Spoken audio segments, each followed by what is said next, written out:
What's going on, guys? It's Elias. Welcome back to the channel. Thanks for tuning in. So for today's video, we're going to be covering the ultimate brake pad buyer's guide for the Civic Type R. This might be a little bit of a long video. It's going to be a lot of information for you guys, and the information that I have is personal use information. I'm going to give you basically all of the data that I know about brake pads that I've used, that I've researched, that I've driven with, that I've tested long-term, all of those good things. I've also done a whole bunch of reading on forums, online, on Corvette forums, on BMW forums, on track forums, grassroots, motorsports. I've had numerous conversations.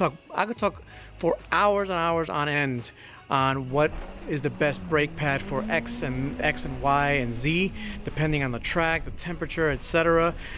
Hill climbs, for example, use a different type of brake pad. It doesn't really matter what brake pads you use. You're not braking much, you're going uphill. Track days, they can use other different kinds of brake pads. And time attacks, also brake pads tend to get abused a little bit more.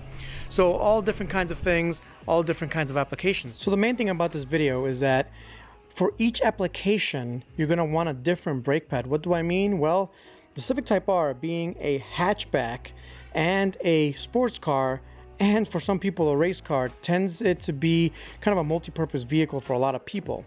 So for example, if all you have is S2000 and all it's going to do is race, then it's a fairly easy conversation. We can talk about the best race pads. Unfortunately, or fortunately for the Type R, there's so many different uses for this car. So I'm going to talk about 3 different case uses. I'm going to talk about, so the 3 different case uses are, if you want lower noise and lower dust, right? That's the first use. That's street use. The second use is if you kind of want a blend pad. It's a bit more difficult to do with a brake pad, but if you want a blend pad, meaning if it's going to be used on the street or if it's going to be used on the track, then you want something that will do kind of both at the same time, but it won't do both very, very well. And then of course at the end, we're going to take a look at the more track and race oriented brake pads that you actually have seen and found on that Prelude over there. We've put in DTC60 brake pads. Those are track only brake pads. They don't work very well in the cold. So we're going to go over in detail all of the options, why I like what I like, and all the different things that have to do with brake pads. If you want to learn about brake pads, this is the video for you. If you don't want to know and learn about brake pads, this may bore you a little bit. Hopefully this helps you guys. If it does help you, leave a like. Make sure you subscribe, hit that notification bell. Really appreciate you guys when you do that. And just to share my experience, these are StopTech brake pads with StopTech rotors. This is actually a whole package. I installed these on the car a long time ago. This is a daily driver for Jane. These are StopTech street pads on the rotors. Over here, we have the Duralast GT. I use these Duralast GTs at Summit Point Shenandoah Grid Life. It's supposed to be a practice race for me. Unfortunately, I did crash the car at that race, so we couldn't do any further testing, but they're still on the car. I have used them. Duralast GT. Over here, we have the StopTech sport pads. So you can buy StopTech sport pads for the S2000. I did buy them. I've used them. I've actually used this car a lot in the summer as a kind of a daily driver, and it's done pretty well. Over here on the Subi, I actually have centric brake pads, and I replaced all of those things a while ago. Unfortunately, I haven't driven the car too much, but I do have experience with centric brake pads from other places. And in the back, you see the Prelude up there with DTC60 full-on race pads, right? So I have a whole bunch of brake pads to share with you guys. Over here on the table, we have a bunch of different brake pad options for the Type R specifically. So we're going to start with the front of the car, one of the front Brembos, and there's just so many different options out there for the front of the Civic Type R. I mean, you can get from Project Mu, from Brembo themselves have brake pads, you can get centric, you can get Hawk, Duralast. I mean, there's a plethora of options, and that's because, well, the Brembo brakes that the Type R uses is used also in the 2018 Subaru WRX STI, as well as some Evos and a few other cars that use the same exact pattern, the same exact brake pad. And these are very, very common patterns, so everyone's made brake pads for them. Lots of choices. It makes it a little bit more difficult. It gives you kind of a choice panic or choice it basically freezes you. There's so many choices. What do I choose? Well, I'm here to help you. Now, before we get into all of the options, of course, one of the best options you can go for is the stock factory brake pads. The stock factory brake pads are actually really good on the Type R. They work very well in a lot of different scenarios.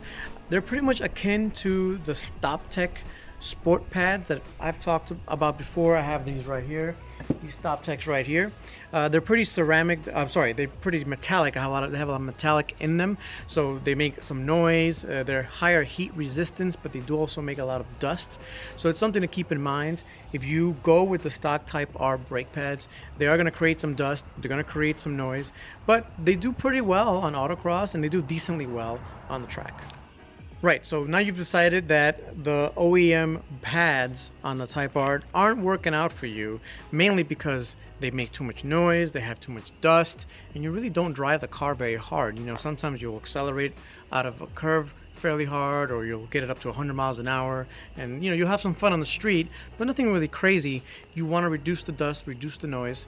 Well, here are your options. So the Akebono. So Akebono makes really good brake pads. There's evidence actually that Akebono actually makes the OEM brake pads for a lot of the Hondas. And it's the Akebono ASP 1001. Now I'm going to put everything in the description. So if you want to take a look at the brake pads, I'm going to put all the links, all the information in the description of the video. So it'll all be laid out there. You don't have to take a notepad right now and write anything down.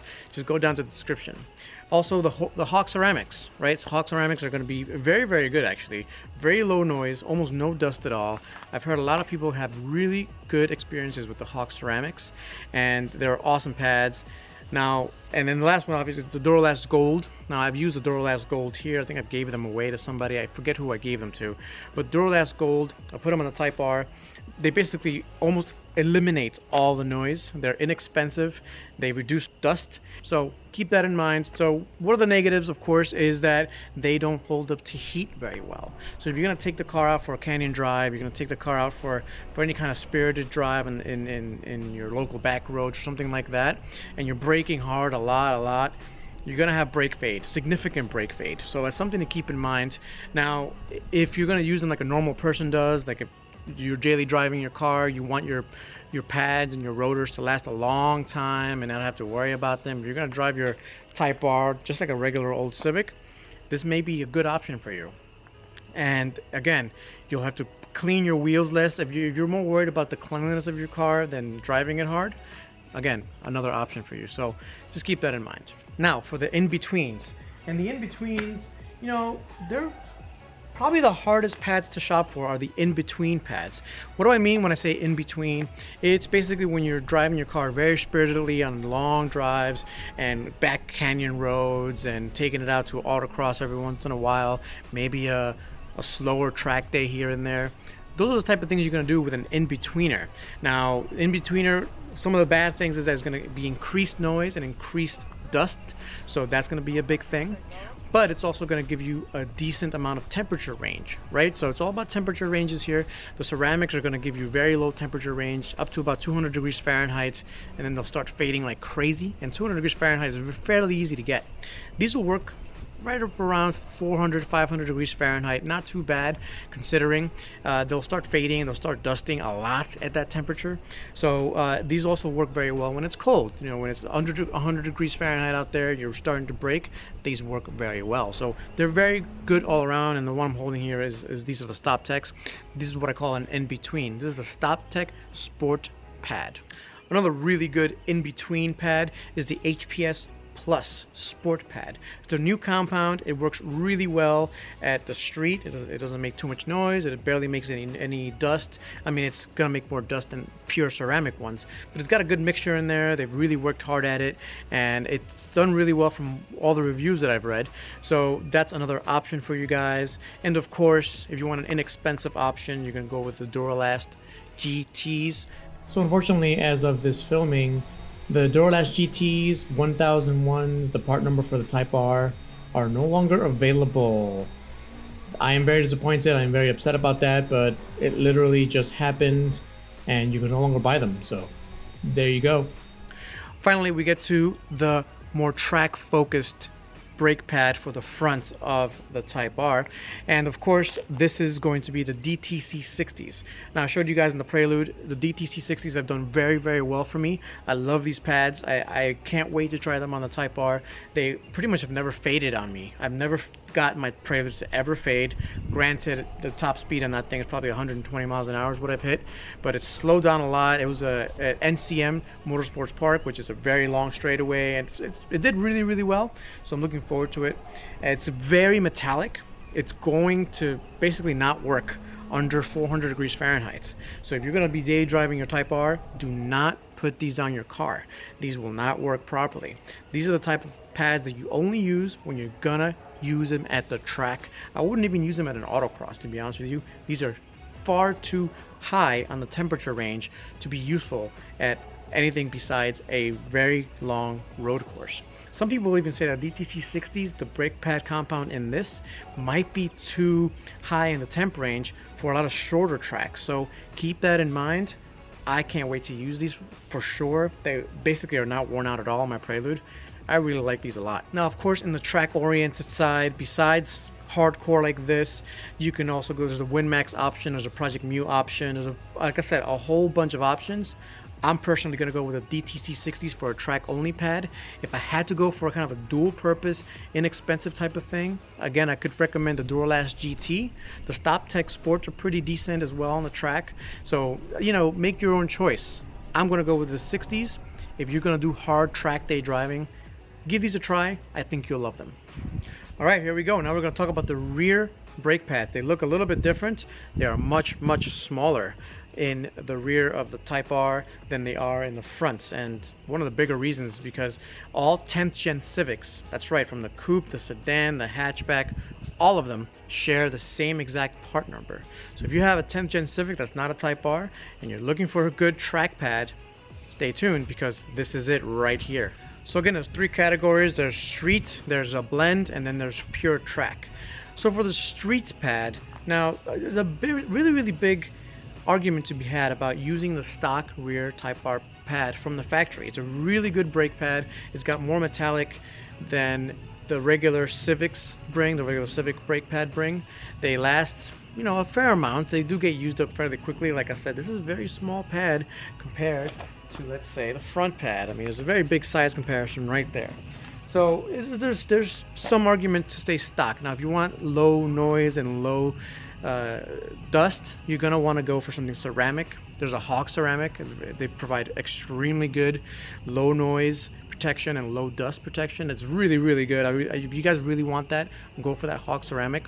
I know Duralast Gold works as well. WinMax makes a decent one, I believe, for the rear ones. Again, there's any choices that work for the 10th gen Civics will work here. There's actually less performance choices than there are regular brake pad choices for the back of the Type R. So it is because most people that buy Civics are not buying the Civics to go racing, unlike the Civic Type R. I think a very good mixed driving option is the WinMax W4 brake pad. If you go in the description and look down below, you click on it, it shows you the correct characteristics of the pad. It's very broad ranging in the temperature. I think it gets up to 500 or 600 degrees Fahrenheit. That's not too bad. It's actually pretty damn good. It's basically similar to a StopTech Sport pad, and that's a really, really good pad for the track. So you can go and get the WinMax W4. It'll be really, really good in mixed driving. Like I said, if you're going to be spirited canyon carving, or if you're going to go to the track every once in a while, or autocross, the WinMax W4 takes the cake. But if you're really doing some really heavy lifting at the track, if you're going really fast and you're really punishing those brakes, the DTC 30. Now, this is a more recent thing for me. DTC 30s were not available for the Type R. I don't think I've seen them available for very long. I know the guys at Hawk, I call them all the time, they told me that they had it available, but if you search for them anywhere until about 2 or 3 months ago, you couldn't find them. Fortunately, they are ubiquitous now. They're in a lot of different places, and they work extremely well. Their temperature range, I mean, they can go all the way up to 1200 degrees, 1200. And again, for such a small little pad, because it's so small, it's gonna get a lot of heat in them. So this is the final pad we're going to cover. I love this pad. I cannot wait to use it in the Type R. I think it's going to do wonders. Like I said before, the Type R, if you don't turn off traction control fully, it still uses stability control, and the rear brake pads actually get worn out fairly quickly. If you buy these will last a much longer time than any other pad you're gonna get. Now again, the caveat comes with the fact that these don't really work too well under around 150 to 200 degrees Fahrenheit. You gotta get it up to temperature. But a few hard brakes and you're up to temperature, you're ready to go. I cannot wait, like I said, to use these. This is gonna be awesome. I'm gonna install it for you guys. There is also one thing I wanna mention is a new rear brake pad procedure. You gotta put the rear brake pads in maintenance mode, or conversely, you could take off the electric motor. It's an additional step. I wanna show you guys how to do that in a video.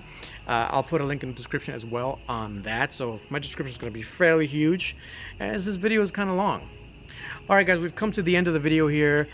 In other videos, I'm going to cover brake rotors. I'm going to cover brake fluid. I'm going to cover bleeding the brakes. I'm going to cover all of that good stuff.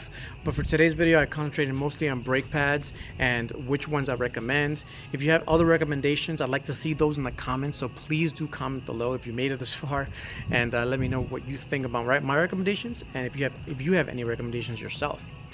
Another thing I wanted to mention is that, like I said, everything is in the description, so get in there. You can explore, you can ask me questions. If you want to reach out to me, go on Instagram. You can go look me up on FlyinGato on Instagram, and you can message me, and I answer back pretty much to everybody. I mean, I'm a very outgoing and friendly person. I do this to help you guys and to share my knowledge, to share my experience. So I'll be glad to talk to you guys.